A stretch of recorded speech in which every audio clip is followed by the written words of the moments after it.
Hi everyone, welcome back to the channel. In this tutorial, I will show you how to get the peach lace leaf seed in Heartopia. First, you can buy the starter seed from the NPC plant in 3 colors, red, white, and yellow. And then to get this peach lace leaf seed, make sure you already have the orange lace leaf and then the pink lace leaf like this. And then after that, just plant them alternately like this.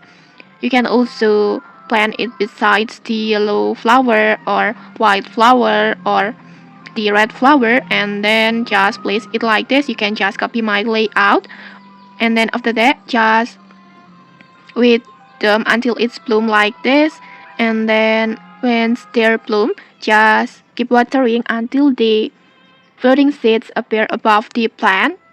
That means the crossbreed work. And mostly the crossbreed between the pink flower and orange flower will get the peach flower like this, peach lace leaf seed like this. And then just for the tips, you can ask your friends to help water your plants, because from experience this will increases the spawn rate of the crossbreed seeds. And okay, that's it. If you found this helpful, don't forget to like, comment, and subscribe for more tutorials. Thanks for watching and see you.